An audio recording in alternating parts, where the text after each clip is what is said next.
Yo folks, welcome to the channel. In today's video, we talk about the newest gacha games, mobile titles, and games coming to Gacha News Weekly and more. We got a bunch of surprise releases this week, so let's go ahead and jump right into it. First things, Taro of God Great Journey, it's already out. And one thing to note, it's going to be an idol RPG, so if you love idols, this is definitely one for you. And most of all, the Tower of God, sprites and like the animations look really good. So if you love Tower of God, this is definitely the game for you. And there's plenty of fan service, free to play rewards and all that stuff. So highly recommend folks to try it out in case you're looking for something a little bit different and a lot more hands-off.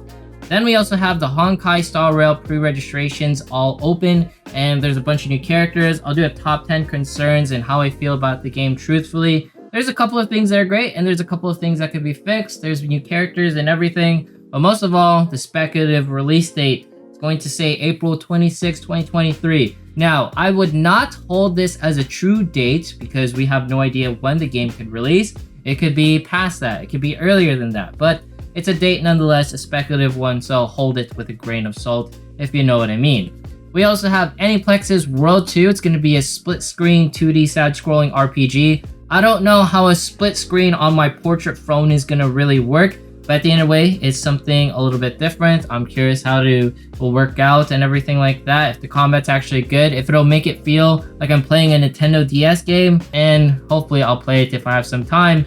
We also got Bilibili's Higan Eruthyll, a real-time strategy RPG set to release February 23rd. I really like this one. I think it's going to be one of the better games of 2023, and I'm hoping the monetization, the pacing of it's proper, because a lot of times Bilibili, they tend to rush content and it ends up just not working out for them. So if they could take their time and approach things a little bit slowly and get us used to the system and the world at a better pace than usual, I think this is going to be one of the better games, like I said. And we also have the release dates April 6, 2023. Hold that with a grain of salt as well, because we have no idea if that's really real.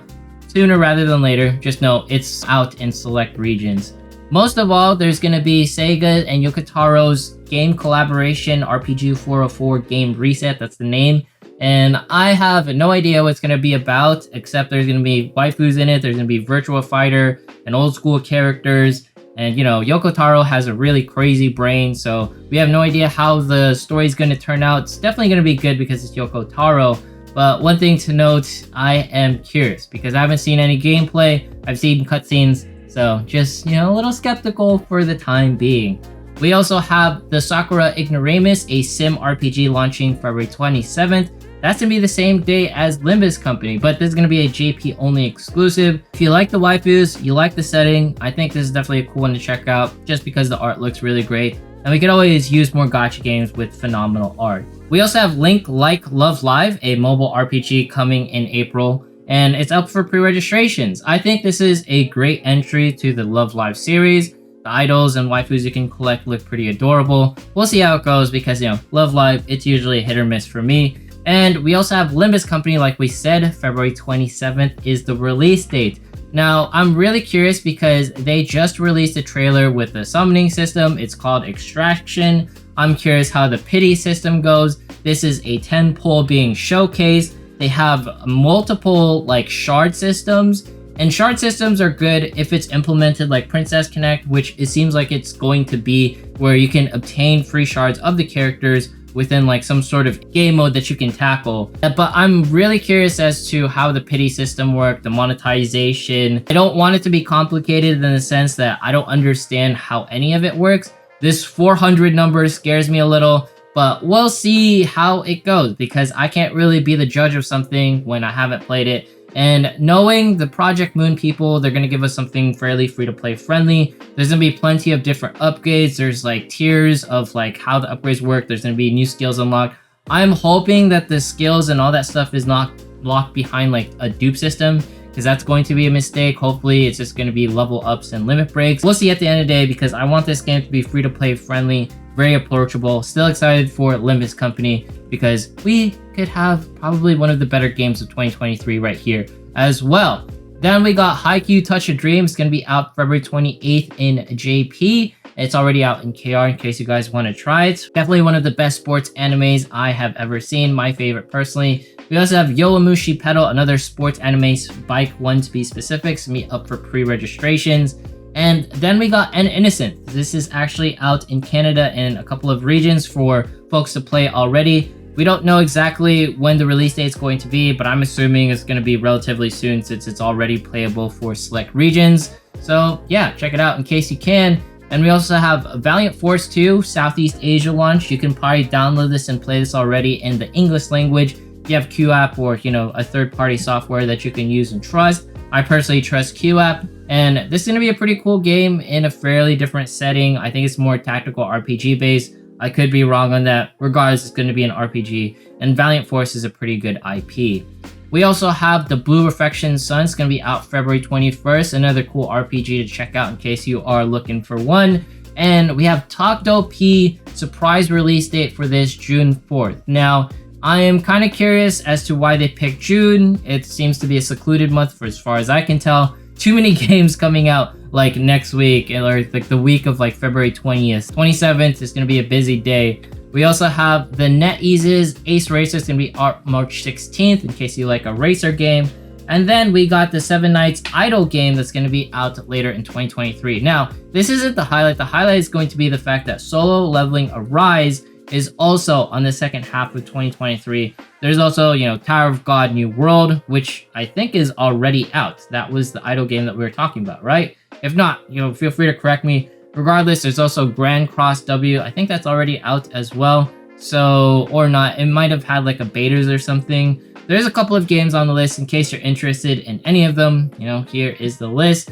But honestly, the only thing that excites me is a Solo Leveling Arise game. And I am hoping that it's not going to be a bad one, that is for sure. We also have Koihana Bakumeiroku Otome game by the Ikemen series, so in case you guys like the husbandos that are appearing on the screen, feel free to check it out.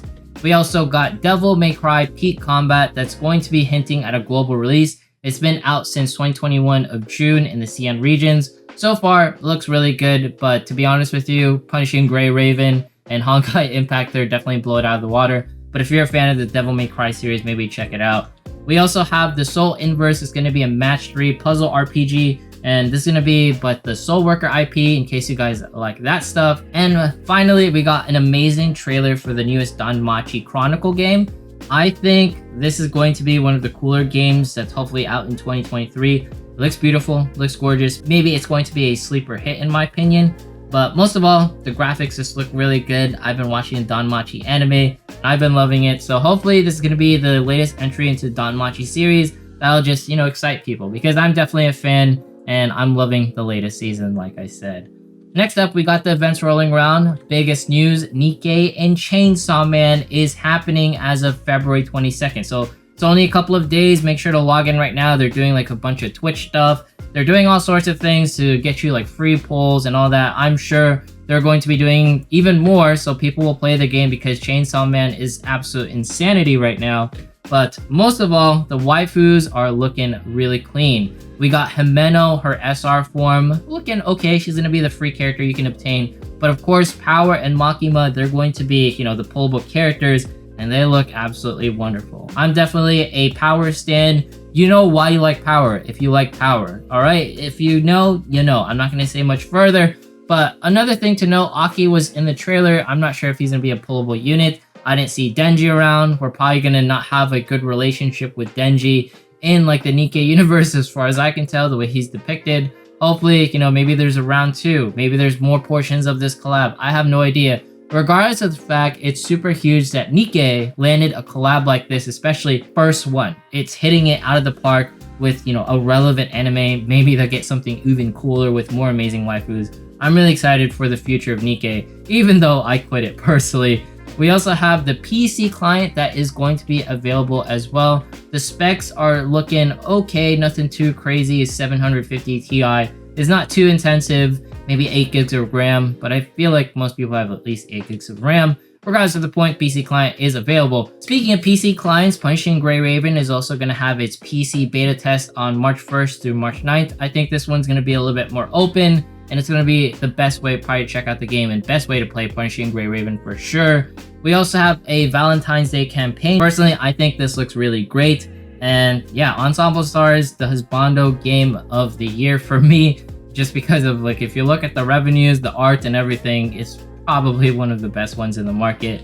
And we also have Monster Strike doing a collab with Full Metal Alchemist as of February 12th, so it's already been happening. It's until March in case you guys are interested, JP only.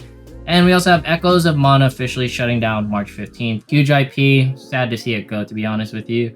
And we got the Genshin Hoyoverse events. First up, Honkai Impact 3rd. They got the Koihana update that's already out. It's probably one of the best entrants into the Honkai series because there's probably gonna be free pulls and all sorts of like OP stuff so you can catch up fairly easily in the story.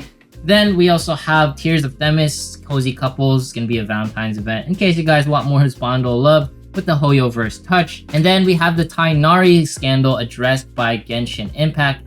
Elliot Gindi is no longer going to be in the game. His voice lines are slowly going to be replaced with the new Tighnari. They're working on it. If you don't know about the Tighnari voice actor scandal, I'll let you Google it. I'm probably gonna get demonetized by just referencing it, but let's just say it's definitely not cool. I'm glad they addressed it, and the community definitely rounded up and handled it professionally, making sure that this is something that never happens again. Enough of the sad stuff. Genshin 3.5 is set to launch March 1st, which is really cool. There's going to be the Haya and the other, cute boy that's going to be launching with the Haya.